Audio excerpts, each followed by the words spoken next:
Good morning students, dear students. हमारा आज का लेसन है शकुनी का प्रवेश।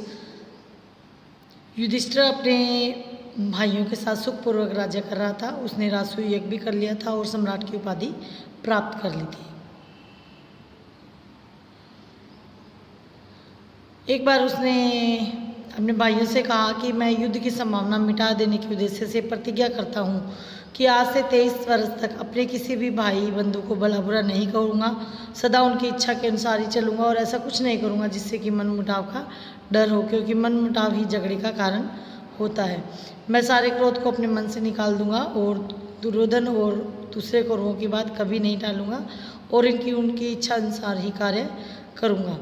दुर्योधन की बात उसके भाइयों को भी ठीक लगी।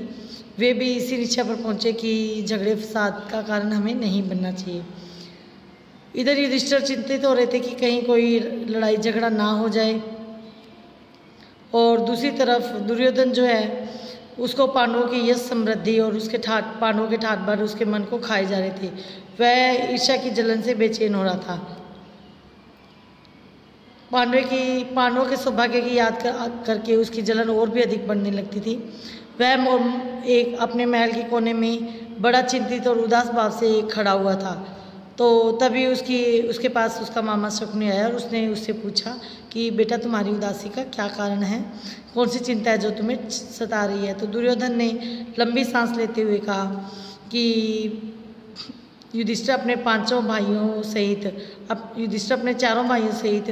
ठाट बाट से राज कर रहा है। वह इन आँखों से देखने पर भी मैं कैसे शोक न करूं या मुझे कैसे बुरा ना लगे। दुर्योधन को समझाते हुए शकुनी ने कहा कि बेटा दुर्योधन, इस तरह मन छोटा नहीं करते। आखिर पांडव तुम्हारे ही तो भाई हैं। उनके सौभाग्य पर तुम्हें जलन नहीं होनी चाहिए।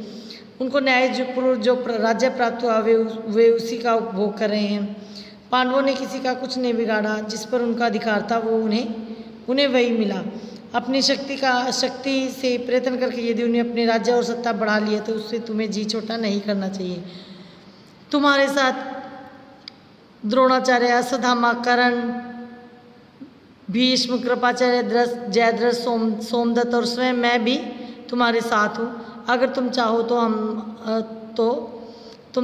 तो इन साथियों की सहायता से तुम सारे संसार पर विजय प्राप्त कर सकते हो। तब दुर्योधन ने कहा कि ऐसी बात है तो हम इंद्र पर चढ़ाई क्यों नहीं करते? तो शकुनी ने कहा कि युद्ध की बात ही मत करो, क्योंकि युद्ध में बहुत खतरा है। तो अगर तुम पांडवों पर विजय पाना चाहते हो तो युद्ध की बजाय चतुराई से काम लो। मैं तुम्हें ऐसा उपाय बता सकता हूँ जिससे कि तुम्हें बिना युद्ध के ही तुम युधिष्ठिर पर विजय प्राप्त कर सकते हो। उसकी इन बातों से सुनकर दुर्योधन की आंखें आशा से चमक उठी। उसने शकुनी से कहा कि आप ऐसा उपाय जानते हैं तो मुझे शीघ्र बताइए। दुर्योधन ने कहा कि मैं युधिष्ठिर को चौसर खेलने के लिए बुलाओ।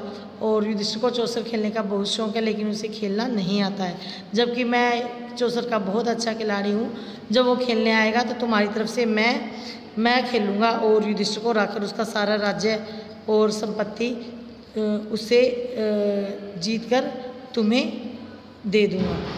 उसके बाद दुर्योधन और शकुनी धृतराष्ट्र के पास गए और धृतराष्ट्र को युधिष्ठिर के साथ चौसर खेलने की आज्ञा मानी धृतराष्ट्र को वो मनाने लगे। तो धृतराष्ट्र ने पहले तो थोड़ी आनाकानी की, लेकिन बाद में पुत्र मोह के कारण उसे मानना ही पड़ा। और दुर्योधन ने हठपूर्वक अपनी बात मनवा ली। धृतराष्ट्र ने विदुर को युधिष्ठिर को लाने के लिए आज्ञा दी विदुर को भेजा। विदुर ने धृतराष्ट्र से कहा भी कि राजन, सारे वंश का इससे नाश हो जाएगा। हमारे कुल के लोगों में आपसी मनमुटाव और झगड़े फसाद बढ़ेंगे।